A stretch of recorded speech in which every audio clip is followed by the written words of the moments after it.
Hello, Show Me Mo podcast listeners, viewers, followers, supporters.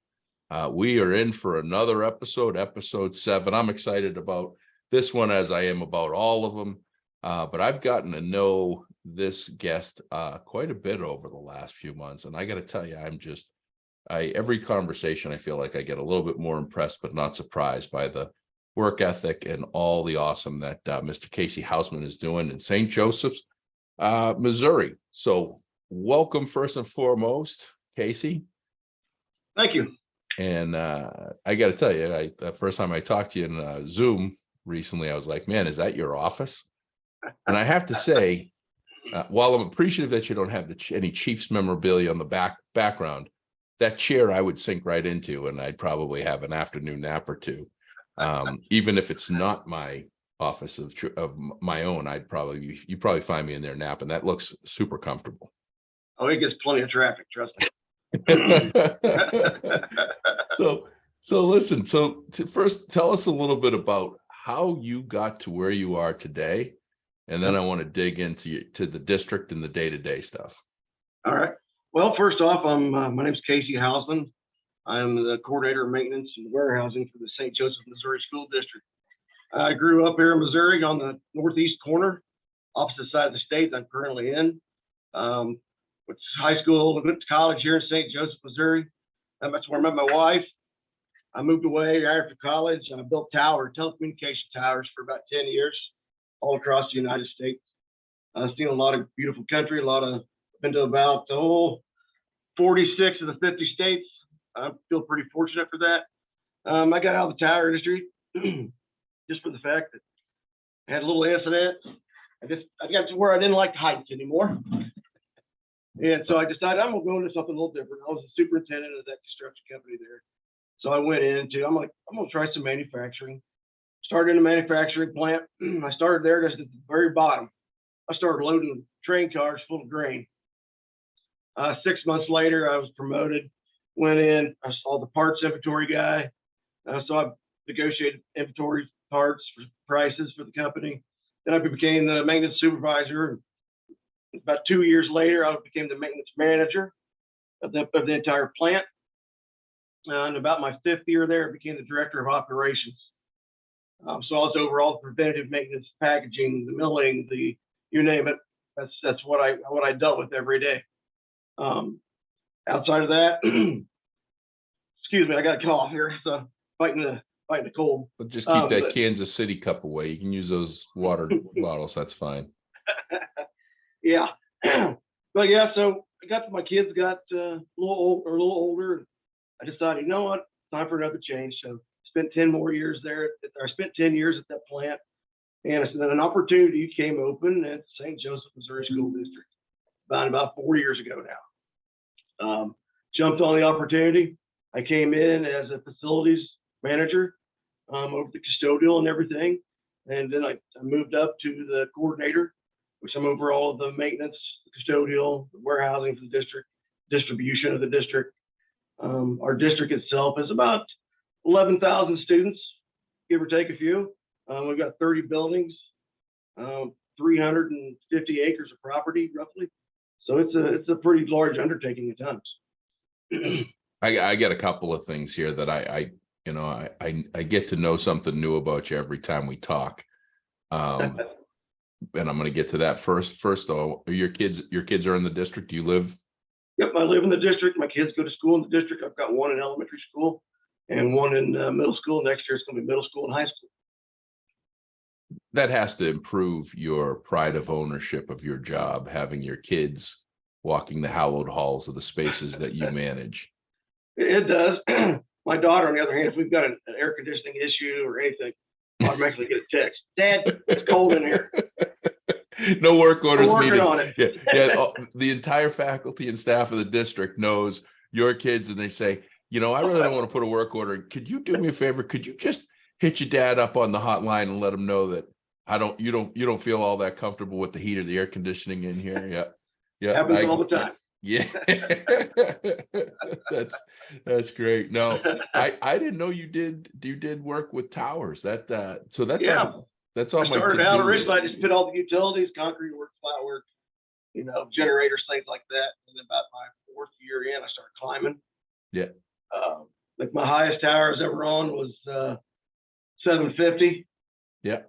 At that height, we were above. I got a picture somewhere. There's a water tower below us, and it just looks like a real round single saucer. Yeah. So, So I didn't know this, and I don't know why.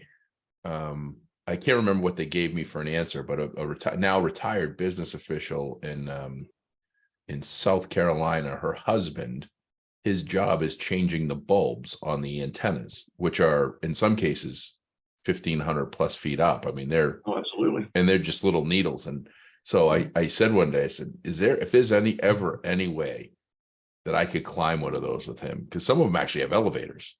Absolutely. Yep. I was like, I would love Usually to you do got to climb that. about 150 feet or so, and then hop on Yeah. the elevator to go up.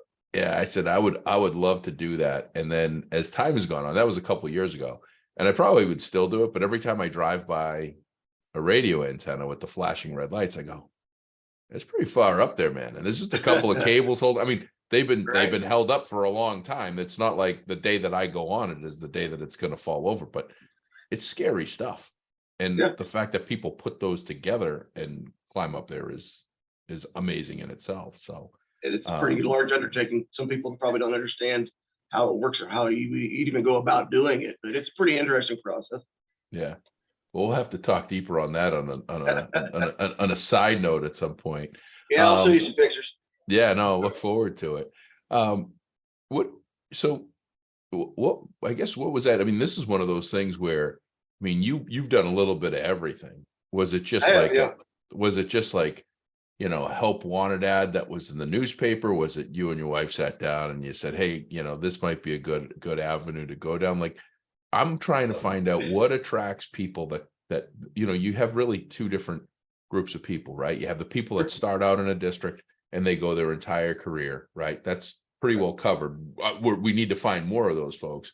Sure. But it's hard to find people that go from private sector to public sector. It's easy to find people go from public to private. Absolutely. And then come back to public because they realize that the grass isn't all that green on the other side sometimes. Sure. But what was that like for you? It was scary at first. I mean, how I found out about the job was exactly right. What you just said. There was an ad in the newspaper for facilities manager. Yeah. And at the time, I didn't really, I guess, understand what that exactly meant. Facilities manager. To me, I was thinking more along the lines of, I was going to, working on heaters or working some air conditioning, things like that. But actually, it was more, I started out in the manufacturing plant. I had about, there's 80 people in the entire plant, a small plant. But I came here and I had 105 custodians. I'm like, at 30 locations. I'm like, well, okay, this is a little different world. Mm-hmm.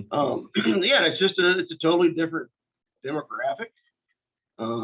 What I was dealing with there, I really enjoyed it. I wasn't sure if I was going to like it. Trust me. I'll be honest. I had some doubts when I first came in, but now I wish I would have done it 10 years ago. Yeah. Well, it's in the rewarding piece, and that's kind of why I said it must be really cool having your kids walk the hallowed halls. It's really different. So my focus and my commitment is in education, but I will say that I'm always open to exploring and learning about other facets of facility management. So I've been in healthcare, I've been to country clubs and manufacturing plants. Actually, there's a really cool manufacturer here in Massachusetts. They manufacture two things. Styrofoam coolers, but they're not made out of styrofoam. They're made out of something like styrofoam for like Walmart and other companies for DoorDash people for refrigerated goods. And the styrofoam and the other thing that they make, styrofoam rings that go in hand grenades. They're the only people that do that. Wow. I'm like, if that isn't two polar opposite product sets, I don't know what the heck is. No kidding. But the equipment that's used to, and I learned about, how they mold all of these, basically all these little beads get put into a mold and they get heated up and put together. And they had 7 or 8 of these machines that could do this at any given point in time. And so when I talk to them, I say, what happens when a system goes down? They go, well, these are built in Germany and the parts, they have to fly from Germany. And so minimum you're down for 8 hours, right? Because you don't have the parts. if you don't have them on hand. It's a really different visual and requirement, and it's kind of sad in a lot of ways, because you said you had 80 staff at the manufacturing plant, and you got 102 at the school. I bet you're still understaffed at the school. Oh, You know, yeah, we have about 13 openings currently, just in custodial. right. So, Absolutely. but It's funny, like you said, that their parts were in Germany or wherever. There's a couple times, for instance, we were down, and when we first started there, me and another guy that brought me on, we really, really concentrated on identifying every critical spare that we could in that plant. Yep. Anything that was going to cost us major downtime that we could not buy or purchase at a local vendor in Kansas City or St. Joe within a couple hours, we needed to identify that and find out how long is it going to get us to take it, who has it, and what are we looking at if we need to put it in. Do we need to stock it ourselves, or does somebody have it somewhere else? And there's at least 5 or 6 times I've actually bought a plane ticket to put it on to a residential or a commercial plane, normal passenger plane, and flew that thing into Kansas City and had somebody hot shot it, bringing it up to me. So. Wow. That's yeah. Put a part on the seat. It's a quiet partner, I guess, Right.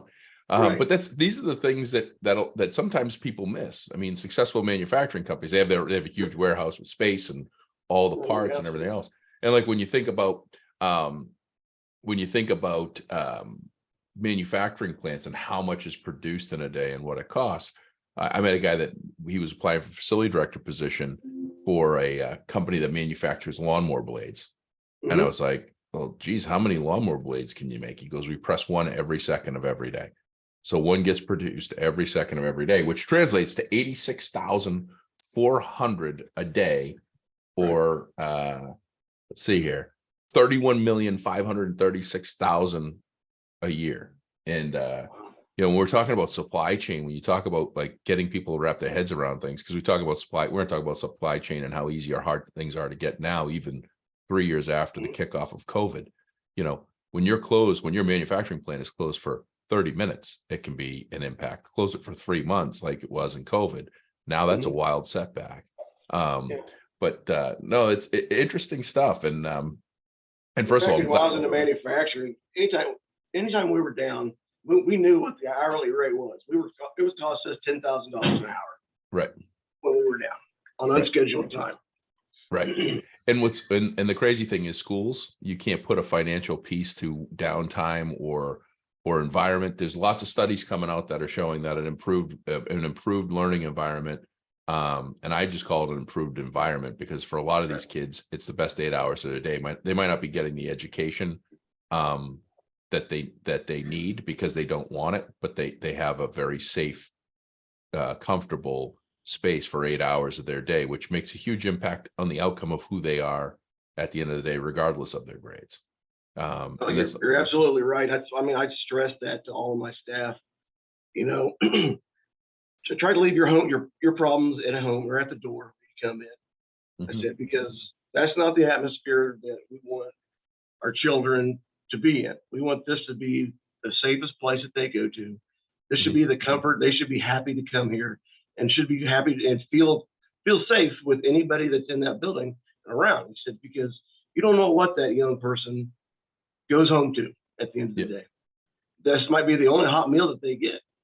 This way, it's very unfortunate, but I encourage my staff to think that way, because it can always be worse. I go by that a lot.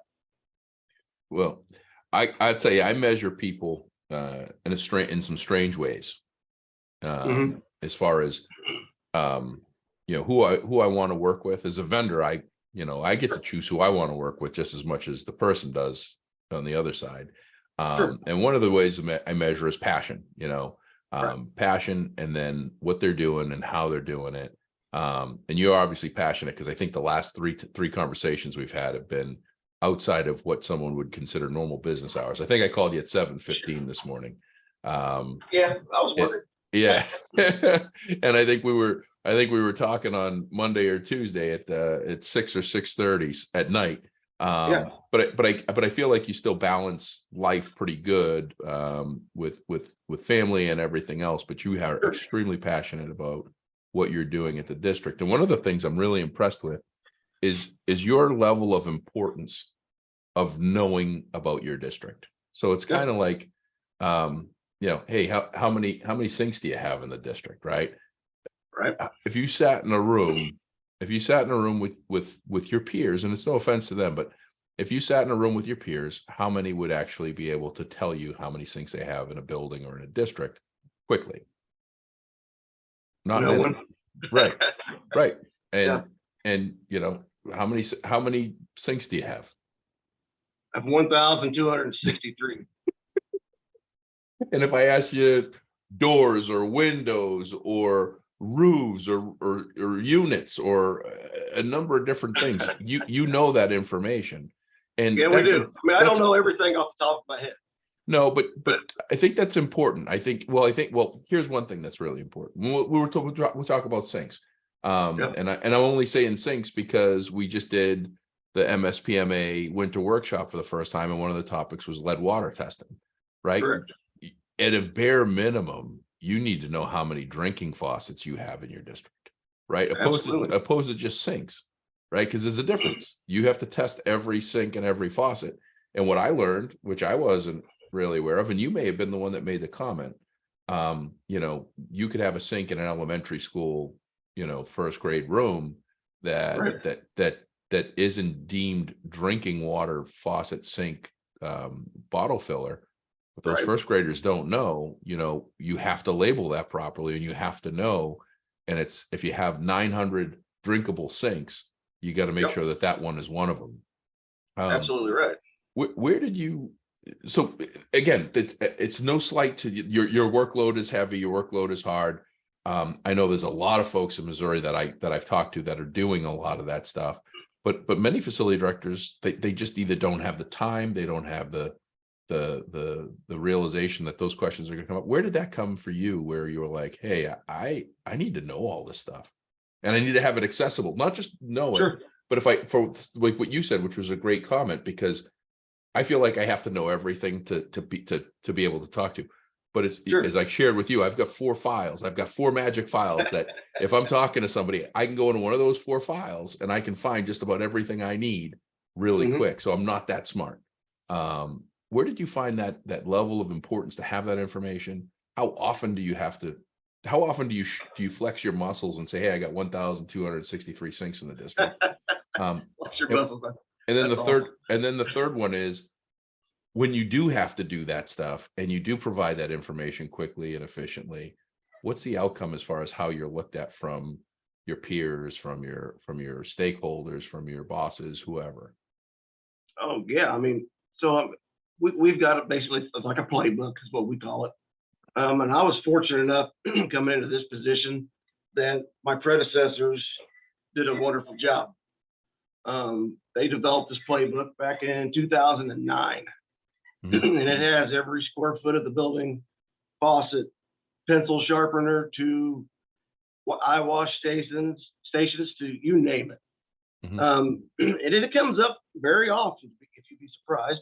I mean, anytime you're gonna, in this position here, like this time of the year, we're concentrating on capital projects, for the next summer. I mean, I don't have to go out and measure every parking lot. I know the square footage of it already. Or the roof, square footage of that building, I already know it. You don't have to waste that time. And then, for instance, it's been a couple of years ago now, we were in a board meeting and some money came available, and it was through a fund, I can't remember we applied, a grant of some sort. And it was for replacing, upgrading like water fountains, things like that. In the board meeting, we were asked, how many water fountains do we have? We're like 243. How do you know that? Like, well, over time, we've developed this playbook basically that has every aspect of each building, location, square footage, how it's heated, how it's cooled, you name it, it's in here. I mean, it's something that it's only as good as what you make it. You have to have your trusted staff to make sure that they're updating it. I mean, and your job is to, oversee it, make sure it's getting updated, to ensure that it's accurate. But it's only as accurate as the people that are doing it. So, you have to spot check some things every once in a while yourself, just proper checks and measures. But I'm a strong believer. You don't have to know everything in this world, but to be successful, you need to surround yourself with people that are smart or smarter than you. Yeah. That's what I strive for having. I strive to be the dumbest guy in the room. I think I do pretty good. Got you somewhere, huh? I go in the room. I go, man. If there's somebody smarter in here than me, that I don't want to be in here. I want. And that's it. I mean, when you look at that winter workshop, I had the honor to moderate, but I didn't know. I didn't know about lead water. I was asking more questions than just about anybody. Sure. And the same thing with working with nurses in the school and building management systems. Building automation systems. I'll leave that to guys like Chris, because I'll never be able to wrap my head around that. But no, I think that's right. I think the way that you're thinking about it is right. And I think that as we go into these next levels of what your life looks like, it's more important, because let's look at lead and water, right? Flint, Michigan. That's what uncovered that. If you don't know where your kids are drinking from, and then if you don't know how to relate that to people, because the answer from your stakeholders, i.e. me, the taxpayer, well, we've got to make sure that we have drinkable water and all drinkable faucets in the district. Well, that's great. Right. That person's mindset is the filter that they have to change in their refrigerator at their house. Like, it can't be that much work, right? Can't be that much work. But when you get 243 of them, that may need, depending on what type of system you use, with filter replacement or the service contract to have the filter replaced, whether it's, and I don't know what kind of filters are going to remove lead, or what kind of systems you need, whether it's a charcoal or RO, or what type is the best today. I know sand's not going to do it. But the different type of filtration systems that you need to have all have different maintenance needs. But then, and then COVID comes around, and that takes over the lead discussion for a little bit. And now it's, hey, we got to retrofit and make sure that everybody's got MERV 75 filters that haven't even come out yet. Hey, that's great. It's great if you have one filter. I mean, I consider myself very blessed and very stressed, because my house has 5 filters for my HVAC system. So, I'm changing, 5 different filters. Most people only have 1 or 2. So when you talk about 30 buildings, what's the average building as far as number of filters that an average building has? A lot. Tons of them. I mean, just air conditioners. Dozens. I mean, we're looking at 400 plus rooftop units. Right. So in the district, that's a full-time job. Filter changing is a full-time job. When there's another instance that I done the last year that we used. I really was beneficial. This is something that's on this playbook that we have that you probably wouldn't really think about counting, and that's soap dispenser, paper towel dispensers, and toilet paper dispensers.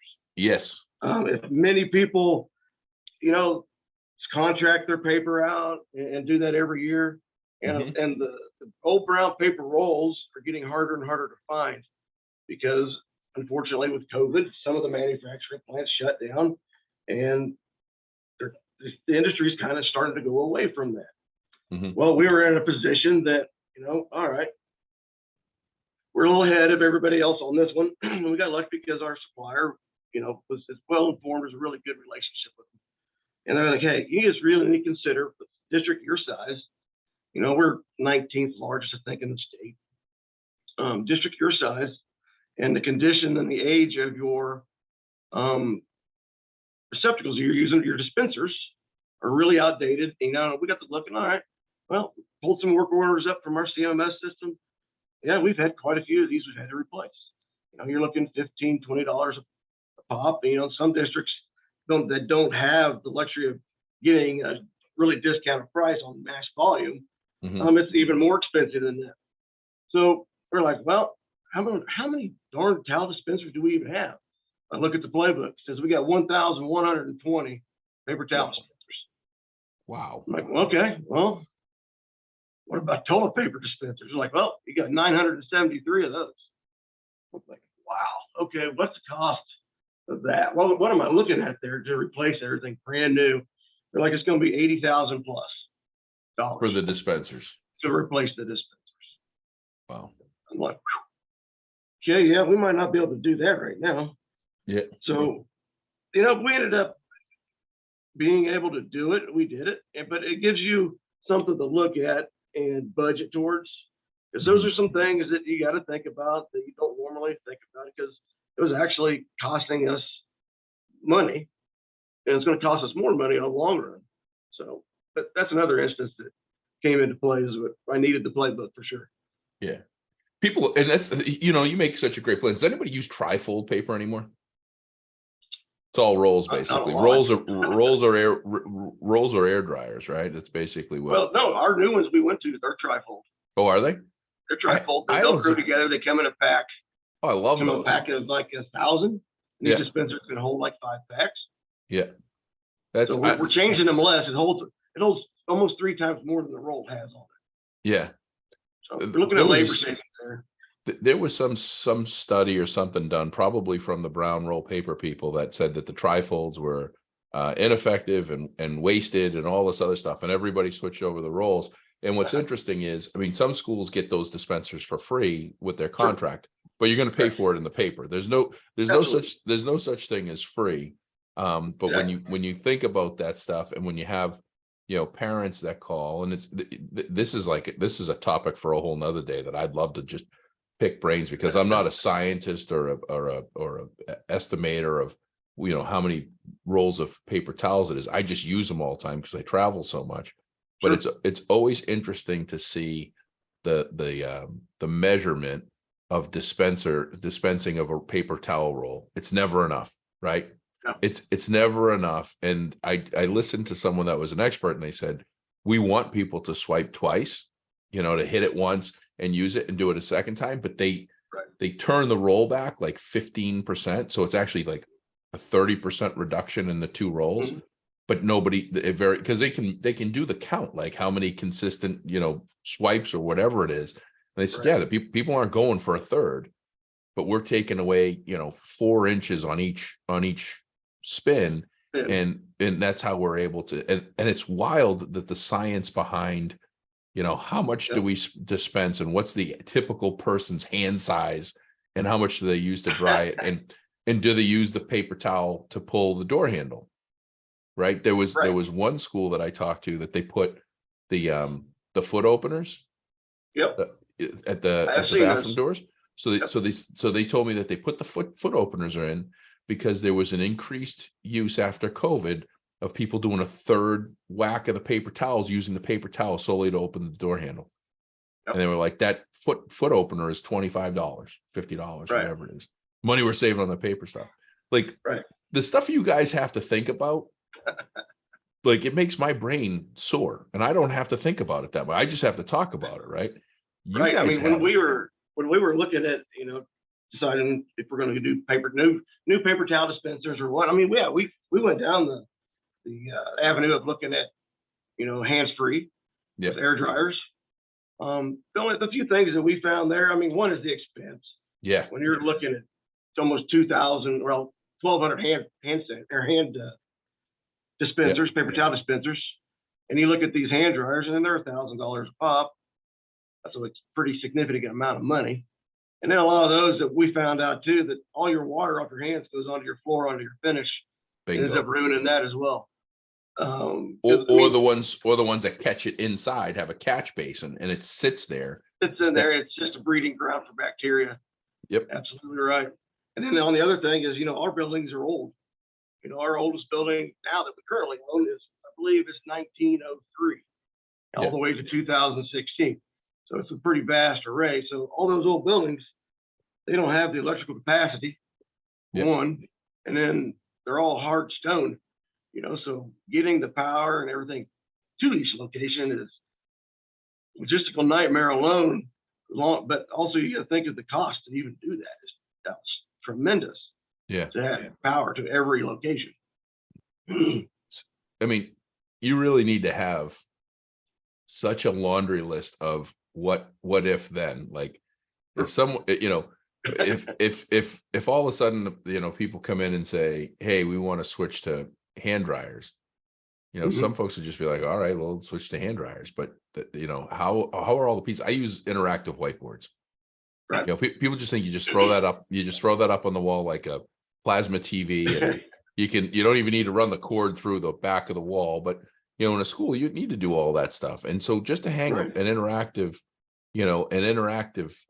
board, you need your electrician, you need your carpenter, you need your IT person to set it up. Like that board takes 3 or 4 different departments all dancing together at the right time. Can't have the IT guy come in before the board's hung, and you can't have the board hung before the electrician runs a wire. Like it's a pretty detailed dance that you have to do with your team every day and teams outside of your team. Sure. Absolutely right.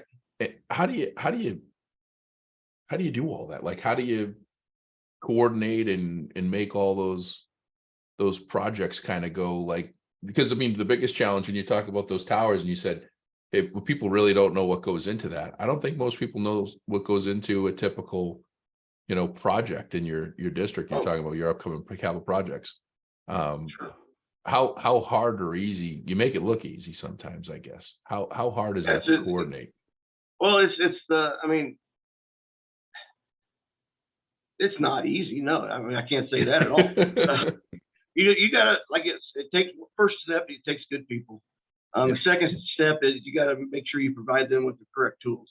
And tools, not just hammers and nails. You gotta have a good CMMS work order system. It tracks everything. It tracks your costs, tracks your work. And it also gives you the ability to set in stages to where, when you need to do this. This guy, electricians say in 30 buildings, it's electricians, all right, I'm done, closes the work order out, and then automatically say goes to the trades guy for the carpenter. All right, we're going to go in, we're going to hang this TV up or monitor, whatever we're putting in. He gets it done. All right, great, it's hooked up. Now all of a sudden that work order system transfers it to the IT people. Says, hey, we're ready to rock and roll. Can you come get this thing, make sure it works, get it all functional, and then we go. So those are the key things. Now getting down to a big project, you got to plan accordingly. You got to think about when you can do this project, because you also got to consider our school years are getting longer and longer every year. Come into our summertime, we try to do as many projects as possible in the summer. But our summer school year now, school gets out at the end of May, basically June 1, we're going another month. So we're pretty much lost June. So you got July and 2 weeks into August. So you're looking at 6 weeks. You got to turn out, say, our normal capital budget here is in the millions. But it's a lot of work you have to get completed. You're talking tearing parking lots out, if you're putting in playgrounds. If you're adding new air conditioning and heating to your buildings, you got to time it around the correct time. And sometimes, for instance, like we're in right now, we're doing some major, big money projects, adding heating and air conditioning to some of our largest facilities. Unfortunately, you got to work year round in those. So there's a lot of aspects, a lot of people involved, a lot of contractors, general contractors, but you got to just plan accordingly and make sure you concentrate on your communication. That's a big key factor for sure. If you're not communicating, you're gonna fail. Let me throw a bottleneck to you. COVID, supply chain. How easy or how hard has it been, and how does that affect your planning for projects? I'm seeing stuff where large air handler purchases. I just talked to a school district. They said it's 352 day wait list. And you're about 40 weeks on a rooftop unit right now. Wow. So that's affected us tremendously, because we had budgeted prior, to put those rooftops in, say, last summer. Well, we haven't got them yet. So are there, and I don't know all the rules in Missouri, but is it a requirement that, something like a rooftop unit that you budget for the upcoming year, does it have to be installed, placed, and running by that budget year? Or are they doing something to extend that? I know in some places that they're making extensions, like a 352 day wait list. You get the approved budget where you can actually issue the purchase order on July 1st. That in essence leaves you 13 days to receive the item and have the item set up, installed, and tested, and off and running. Right. Yeah. No, I mean, there are some extensions out there. We haven't had to run into a lot of that problem yet. But and as far as the cash flow or the accounting, I mean, it's an accounting nightmare Mm-hmm. to keep track. I'm not sure exactly how they all do that. I hope I don't have. They don't want me figuring all the numbers Yeah. like that. But as far as running the project, but yeah, it's affected us tremendously. Like I said, we're still waiting on some equipment. That's affected our big projects as well. For new boilers and things like that. If you were Casey, just getting started, or maybe even high school Casey, because I tell myself all the time, my mother works at a Voc Tech school, and I have the honor of getting to work with them with Be Awesome. And when I was growing up in the 90s in high school, you went to a regional Voc Tech school if you couldn't make it in high school. Well, I didn't make it in high school. Nobody just told me until my 5th year. And then, I didn't make it in college. And truth be told, I think I hit the lucky tree, right? I had one interaction in my life when I was 22 years old that gave me the opportunities that I've been blessed to have all these last 25 years. So I tell myself, and I tell my kids all the time, I say, hey, if I could go back, I'd go to a trade school. I'd learn a skill, even if I wasn't going to use it. I go to trade school and learn all that there is to do with plumbing or electrician, or actually not electrician. I've been electrocuted 3 times. It's not my bag. But I would learn a trade to have a goal of putting it to some use of some sort. And I would have done. I don't say I would have done a lot of things differently, but I would have done things with a little bit of adjustment. But then I talk to my kids about how to look at things differently, as they grow older, to lay the groundwork. Like I tell people all the time, if you want fulfillment and if you want a reward, you should really look at working in public education at some capacity. Is it the sexiest job in the world? Absolutely not. Highest paid? Far from it. Most rewarding and fulfilling? Absolutely, 100%. Not only is it, I mean, if you think about being a parent and your kids, right, they're always going to be your number ones, right? Absolutely. But you get the opportunity to make an impact on your entire community's number ones. And you might not say, well, I'm just a janitor, or I'm just a wrench turner in some skill set, or I'm just a food service or something. But without you, who? And that outcome of those kids, that you touched it. Every one of your team, every one of your 102 custodians touches at some point these kids' lives, right? And if you start today in a 30-year career, you're going to see 2.5 cycles of kindergarten to 12th grade, or in my case, 13th. You're going to see 2.5 cycles of that. And that's pretty cool. So what would you say to your younger self that went and worked in towers and manufacturing to get to the public sector? What would you tell yourself or tell others as to why they should consider or look at becoming involved with public schools at some capacity? Well, sure. I mean, why I tell the people when I interview them, I tell them, I said, you're not going to become a rich person, but if you want a comfortable, fulfilling, and rewarding lifestyle and a good place to work, this is by far the best job to have. Mm-hmm. Best place to work, because the atmosphere is totally different from the public sector. I've been in the public sector most of my life. And it comes down to them. They're great people, trust me. I miss the people that I used to work with. But they're driven more by the dollar and profit. Mm-hmm. So it can get very stressful.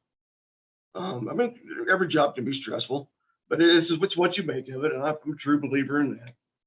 But it's a different type of atmosphere. There's nothing like you pulling up to the school in the morning, or I go to check on some things. Kids are arriving, they're so innocent, especially the younger ages. They're happy to see you. They're like, they'll wave their little hand and say hi. If that doesn't put a smile on your face, I don't know what would. Mm-hmm.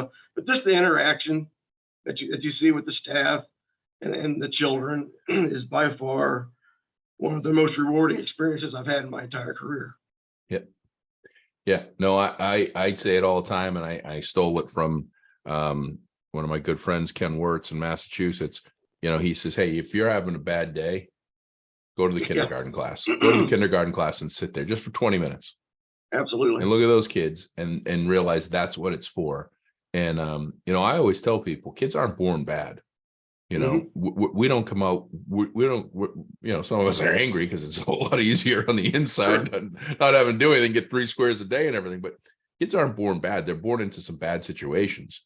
And for us to make a good situation, a good environment in the school, we can even help those kids that have had some bad scenarios, bad situations, and make a difference. And I agree. And you're not going to be rich money wise. You're going to be rich in, heart wise. That's one of the things that I have found. I have gotten more notes. And I was just reading one this morning from team members that I've been able to reach out and talk to and work with. And, I've had, I had a woman once, she sat right in front.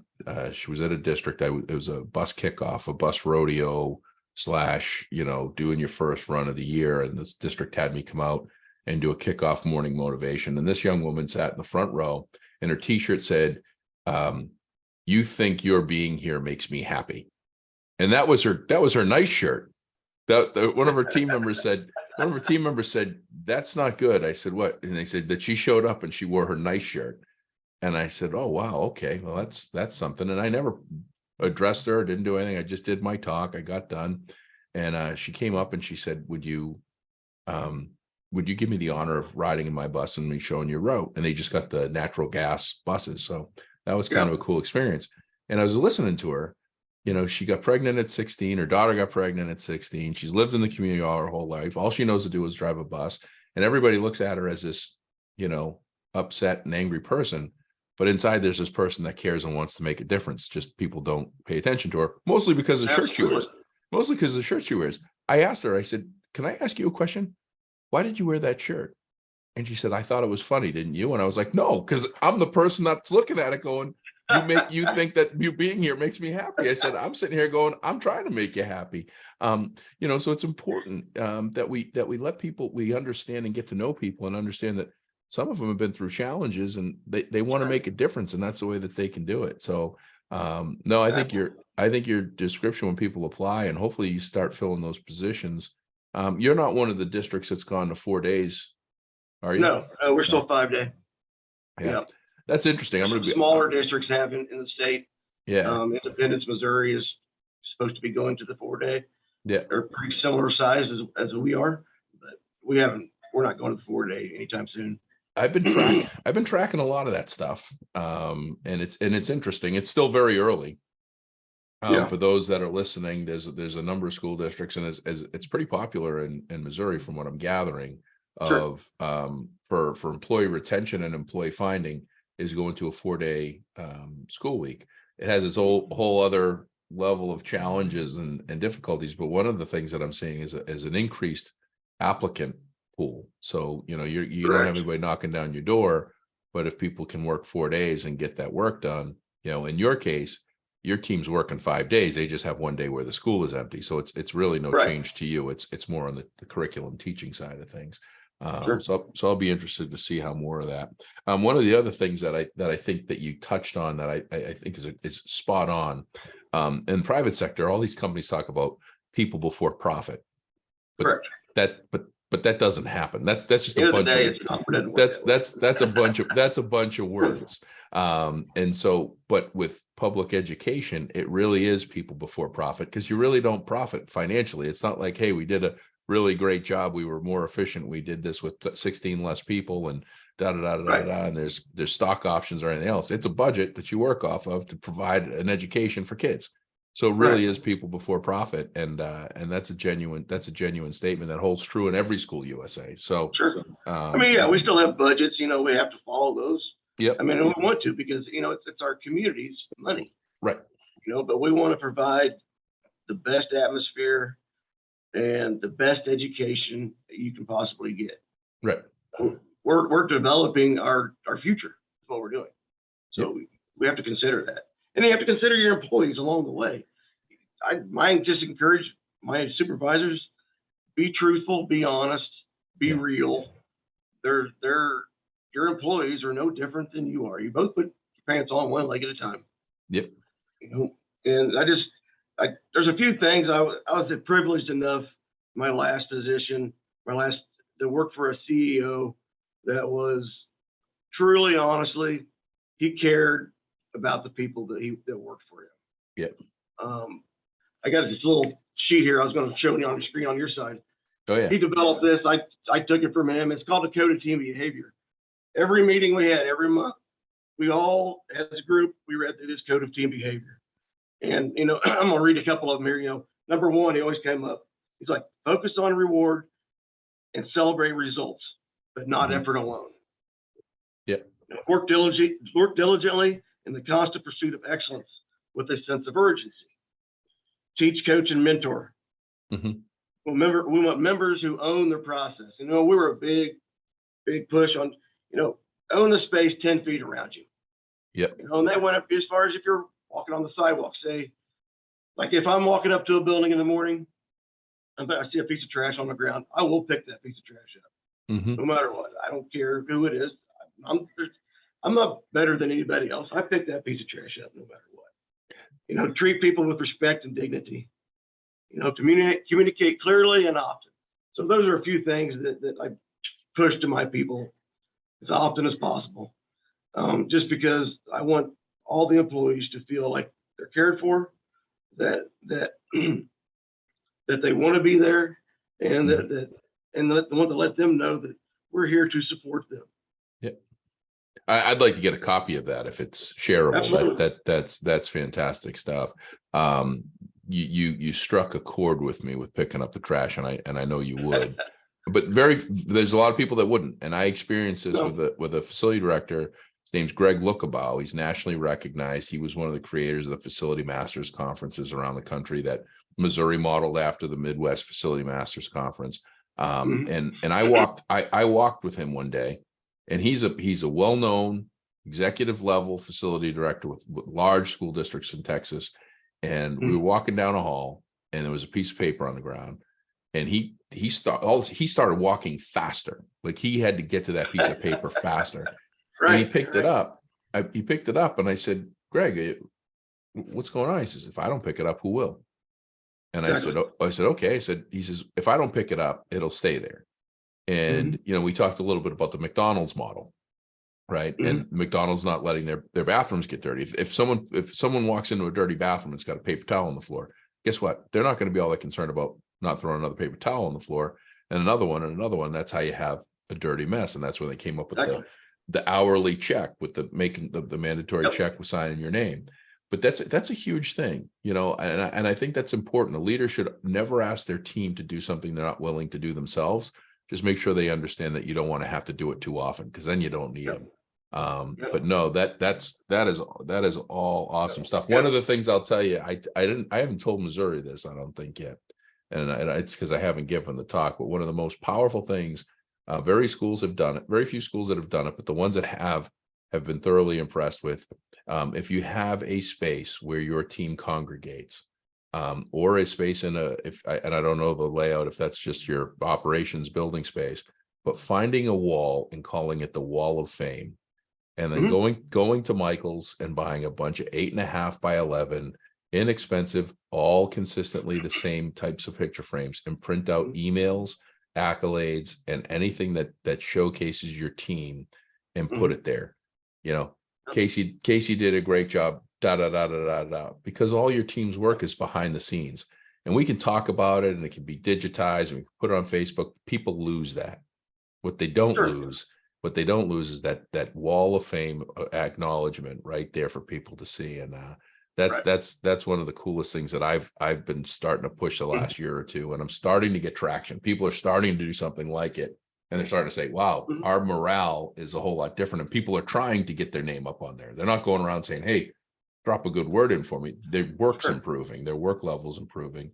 And they're realizing that while it seems like no one's watching, everybody is. Yep. So we're a big enough district. We're fortunate enough. We have our own print shop here.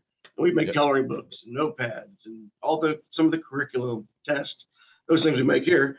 But one thing that I had them make, that I have them make for me, is thank you cards. So I got a whole Oh, yeah. stack of them in my cabinet back here. For instance, just last week, I had here you go, my stack of cards. Yeah. Yeah. I got them here. I got them just Yep. flip sides. Yeah. Yep. So for instance, last week, we were at a contractor. We had a air or heater that broke down. I had to call in a contractor to come in and fix it. And the contractor was running late. Of course, school's after school. But the secretary there, she was nice enough to say, hey, I don't have anything to do. I can wait a few minutes to let this person in if needed. So, well, that would be outstanding. I really appreciate that. You're really helping me out because I don't have anybody available. And just those little things. I mean, was she getting paid for it? Absolutely. Yep. That's besides the point. But, so I filled out one of those cards and I sent it. We have our own mailman, Yep. goes around all 30 buildings every day. Put it into our inner school mail, sent it out there. And I only met her one other time. But I was out there this week. We were delivering pretzels for some staff appreciation stuff. And there's that card pinned on her wall behind her desk. Yep. Just that one little thing. And she was so thankful. That one little gesture meant a lot because I individualized her out and just to say thank you. Yep. A simple thank you is pretty powerful. Yeah, no, you're spot on. And I've got a stack. I've got behind me, right on the floor. All I had to do, like I said, I just turn around. I got a stack right here. I got a whole bunch of them. That gratitude. I have a gratitude wall. I'm looking at it right now because the closet just happens to be open. It's in my office closet, and it's a cork board, and it's every handwritten card I've received going back to 1996 when Kent Hudson, my CEO at the time, wrote a Merry Christmas card. Nice. Like I have them all, and it doesn't, and there's not a lot of them.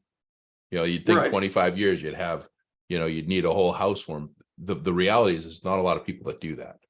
But the power of thank you and what you just said, and that's where the Wall of Fame came from, because I've been I've walked probably 2,500 to 3,000 schools, K-12, higher ed, independent schools throughout my career. At one point in time, I was doing 30 to 50 a month. And I found very few areas where there was real appreciation, but the places I found them were on cork boards with thank you cards. And there weren't enough of them.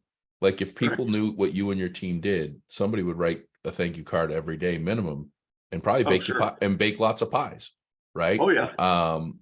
But I guess the assumption maybe is that everybody does it or whatever, but that's awesome. I mean, don't lose that. And that's better than a bonus. And what you said about, was you getting paid for it? Yeah. We got to look past that, because lots of people get paid to do nothing. Right. Sure. Lots of people get paid and they go, oh, that's not my job, or I don't need to wait, or I'm not going to get anything out of it or whatever. It's the genuine care and wanting to do something that's going to be helpful and make a difference. And you in turn recognize that with a nice card. Everybody wins. Yeah. Everybody wins. And the way I look at it, in my opinion, management is a privilege. Yes, it is. So don't take that for granted. Yeah, man, that's. I'll tell you what. There's no better way to close it out than that. That's. I'm gonna write that one down. Because I think you're spot on with that. Well, listen, I got to tell you, I really. First of all, I'm really grateful that you and I have gotten to kind of go down this path of getting to know one another professionally, personally over the last couple months. I think it started in December with a random phone call by me saying, "Hey, sorry I missed you in Wisconsin. You were in Wisconsin in November, right?" I was, yeah. In Wisconsin. Yeah. And I stood everybody up. I thought they closed the room and they didn't, and everybody was sitting there waiting for me. I didn't realize I had an audience. But for us to go from that to having a great relationship where I know I'm learning a lot from you, and I appreciate that, and learning about all the awesome that you're doing and the pride of ownership with your kids and your family being in the community. That's what it's all about. So keep up the great work, my friend. Appreciate you giving us some of your time, and I look forward to seeing what's next. I know I'm gonna hear lots of things. And I know you're going to an event this weekend, there is and I'm not saying it, there is a company there that has an air dryer that they tell me about every year, American made, and they swear by it and everything else. I don't know anything about it, but it doesn't have the drip tray. It doesn't have anything. I want you and I to go over there and say, where does the water? I want us to go over there because I haven't asked the question. They're the nicest people in the world, family owned, American made, multi-generational, family ownership. They have all the answers, and I've known them for like 5 or 6 years. And every year I talk to them, they say all the great stuff they're doing. But when you just said water goes on the floor and then this happens, we're going over there and we're going to ask the question. Where does the water go? We will do it. I will be there. That would be the title of this podcast. Where does the water go with Casey? Well, I appreciate you, my friend, and we'll have to do this again. We'll have to do this again and catch up with you. And we're going to talk offline about climbing cell towers because I'm questioning whether or not I want to do it anymore. And that'll do it for another episode here. As always, we're doing we're doing great with this. We've had I think we're up over 1,500 downloads on 6 episodes. This is episode 7. If you like us, please follow us, share, like.